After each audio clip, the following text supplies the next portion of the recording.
ഈ സീരീസ് അവസാനിച്ച് കഴിയുമ്പോൾ നിങ്ങൾക്ക് പ്രത്യേകിച്ചൊന്നും തോന്നിയില്ല എന്ന് പറയുകയാണെങ്കിൽ നിങ്ങൾക്ക് എന്തോ പ്രശ്നമുണ്ടെന്ന് ഞാൻ പറയുള്ളൂ. കാരണം ഇത്രയും മനസ്സിനെ തട്ടിയ ഒരു സീരീസ് ഞാൻ ഈ അടുത്ത കാലത്തൊന്നും കണ്ടിട്ടില്ല.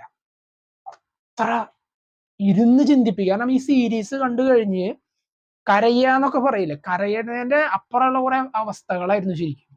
എന്താണ് ഇപ്പൊ ഞാൻ കണ്ടത്? കാരണം നമ്മൾ വളരെ സിമ്പിളായിട്ട് പറയും ജീവിതം അവസാനിപ്പിച്ച എല്ലാവരും കഴിയില്ലെന്ന്. പക്ഷെ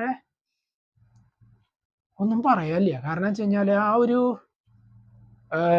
ക്യാരക്ടർ കടന്നു പോകുന്ന അവസ്ഥകൾ ഈ സീരീസിൽ എന്തൊക്കെയാണെന്ന് ചോദിച്ചാൽ ത്രില്ലിങ്ങിന് ത്രില്ലിംഗ് ഉണ്ട്, ആക്ഷൻ ഉണ്ട്, മാസ് ഉണ്ട്, വയലൻസ് ഉണ്ട്, സെന്റിമെന്റ്സ്, ഇതെല്ലാം കൂടിയിട്ടുള്ള ഒരു ജീവിതം എന്താണോ ആ ജീവിതം കാണിച്ചു തരുന്ന ഒരു എന്താ പറയാ 8 എപ്പിസോഡുകൾ. ഈ 8 എപ്പിസോഡ് കഴിയുമ്പോൾ നമ്മൾ ഒന്ന് ഇരുത്തി ചിന്തിച്ചു പോകും എന്താണ് ഇപ്പൊ കണ്ടത്. കാരണം ഇന്ന് ഇതിനെ കുറിച്ച് വേറെ അഭിപ്രായം പറയാനോ മേക്കിങ്ങോ ഒന്നുമല്ല.